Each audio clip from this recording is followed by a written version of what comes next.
Hi, I'm Ned Russin from Title Fight, and you're watching AMBY. Hey everyone, it's Alicia from AMBY, and I would like to welcome you to our interview with Ned from Title Fight. Hello. Hi, how are you? I'm good. How are you doing today? I'm doing well, thank you. I just want to say thank you for joining us on this very chilly day in Toronto. Stoked to have you. Thanks for having me.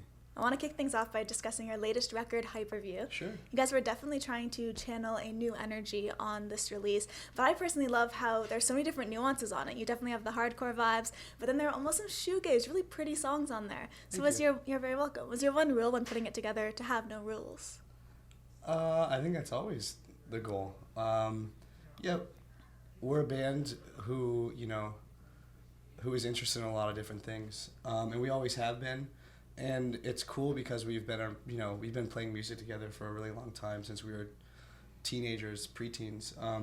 So we've been given the opportunity to really explore a lot of the avenues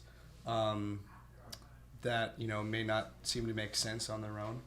But when you do it for 10 years, it kind of, and longer, it kind of seems to make sense a little bit. So yeah, we throw in a bunch of different things that we like and try a bunch of different ideas, and I think it made sense, and we were happy to try a new path. One thing I really like about the band is how you never want to do the same thing twice. You want every record to be completely different. So what ignites that passion, the passion of kind of going through all the stuff you love and finding what works? I think it's just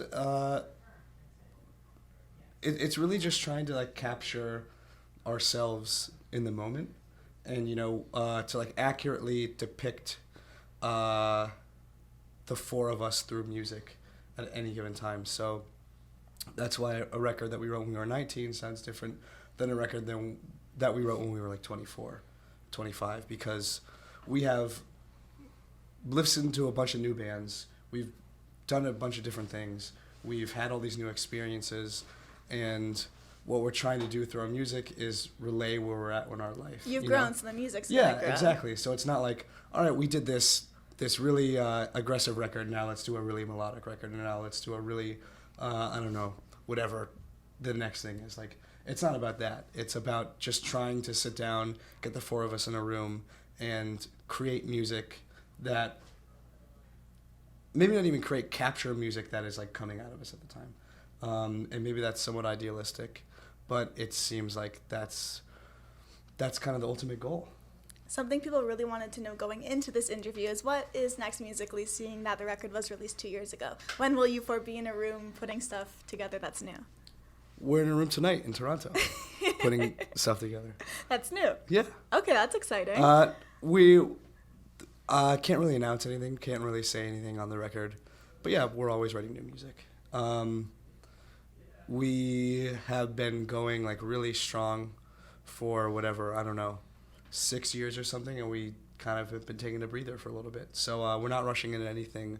We have no definite plans, nothing booked, but we're in the process of noodling in our practice space. That is awesome news.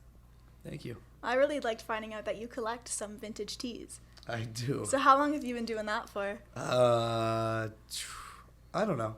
Since I was 17, 18 maybe. So okay. 9 years now. So what are some of your more prized vintage t-shirts? I really like this band called Youth of Today from New York, Connecticut kind of.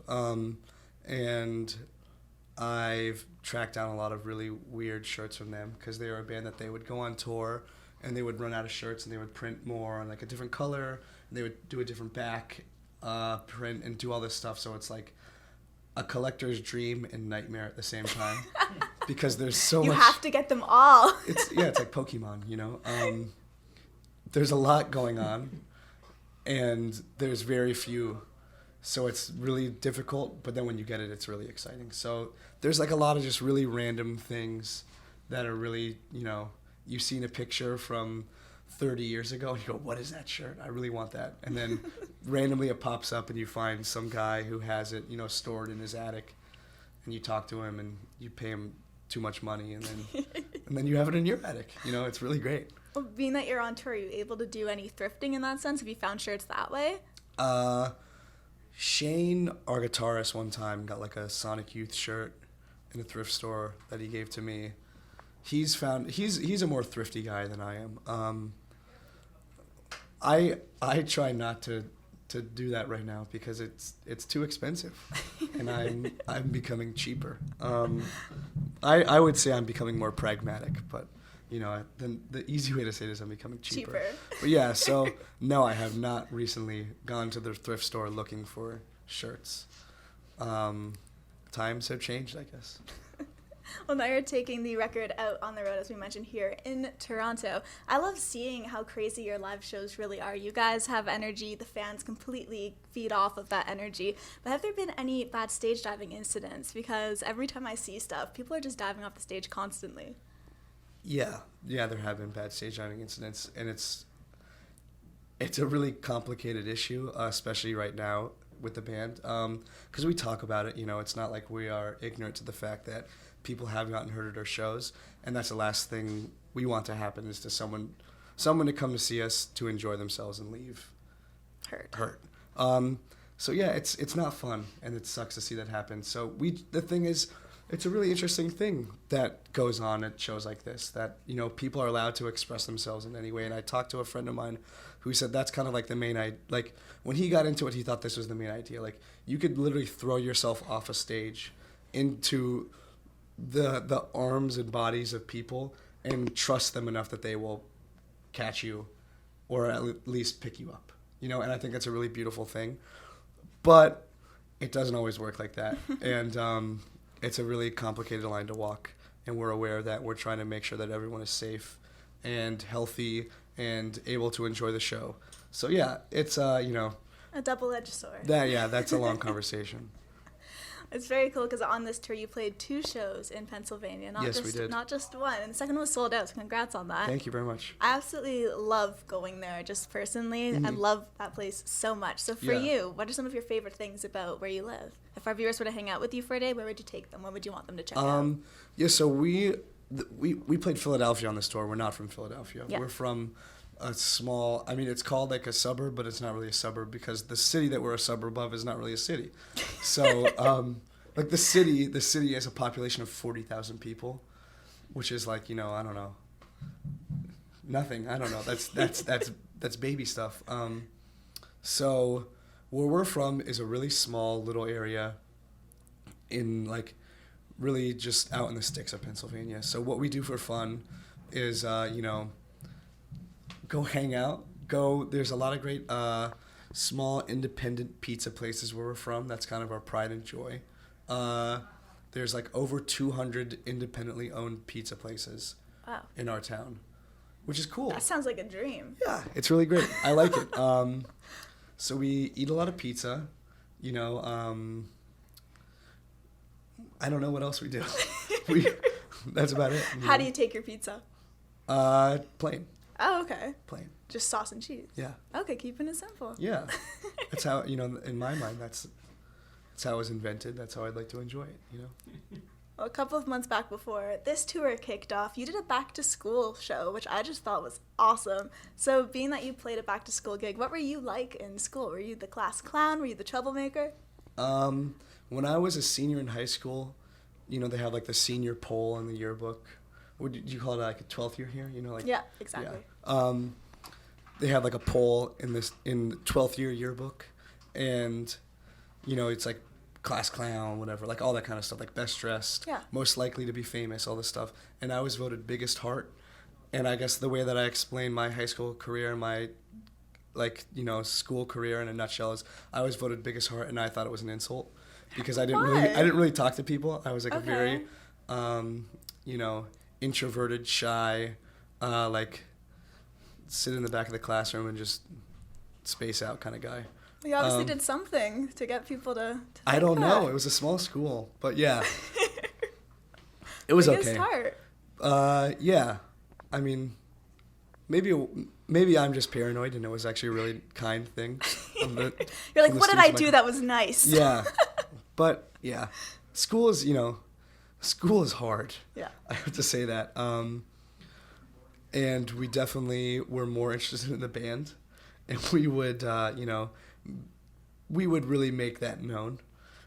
So we were not trying our hardest, and we were, being typical kind of kids out in the sticks, you know, being bad sometimes and stuff that, you know, I wouldn't do now, but I wouldn't undo it. So, yeah, it was an interesting time for sure, as I'm sure it is for everyone.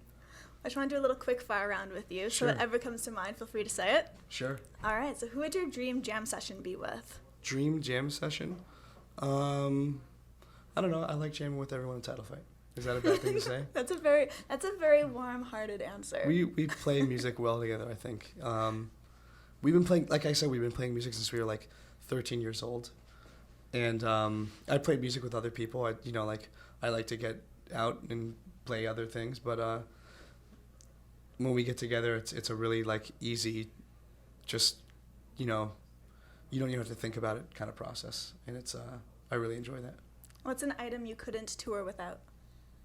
Unfortunately, my cell phone. Okay.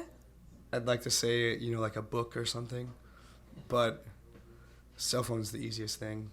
It's like mindless entertainment for hours in the van. It gets you directions. Our GPS broke, so I'm using my phone. Yeah. Like, that's pretty much a necessity. You'd be lost without it. Exactly.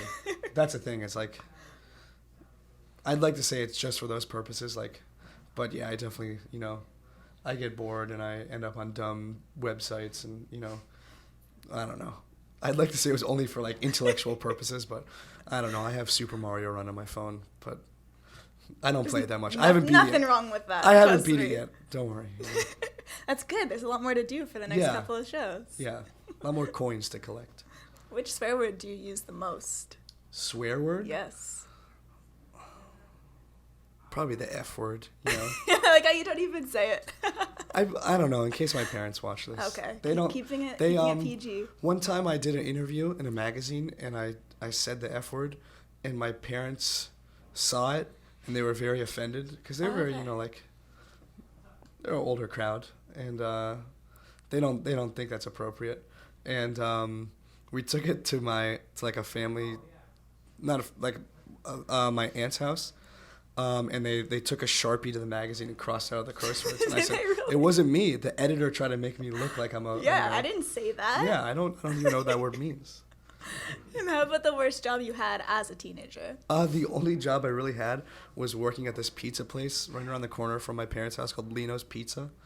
And I thought it was like all good and fun. And then I found out that they were making fun of me behind my back. And I was like... I hate these guys. They suck, you know? But I was like the delivery guy. And I would, you know, take my time. Not just like leave the restaurant, cruise around, and be like, I don't want to go back. It's time to go for a drive, not deliver pizza. So like in my mind, I was like, man, I was like really cool, but that's like probably the lamest thing. Like I got them back. I like drove really slow around, like that's kind of boring. But yeah, I don't know. That sucked. It was a really easy job, but there was no training, and I'm like a really kind of nervous person. So like I was handling, you know, it was a pizza by the Slace place. So you take the spatula, pick up the pizza, and you'd put it in the oven, and I was always like really like shaky with my hand because I was nervous trying to put it in the oven. The one time the oven got closed on my hand, I got burned. And it was like I didn't know what I was doing. And it was really like a traumatic experience. Yeah, it was. So that was my job as a teenager. And then I quit and we went on tour. Well, I just want to end things on the fans. Is there anything you want to leave with all of those who will be viewing the interview? Thank you so much. Really means it means a lot. Truly, to all of us, for any type of support, and we always appreciate it. And hopefully, we'll see you sooner than later. Awesome. I just want to say thank you so much for joining me today. Thank you. It's my pleasure. And remember, to everybody viewing, you can visit us at amusicblogger.com for all exclusive interviews, features, videos, and so much more. We'll see you next time.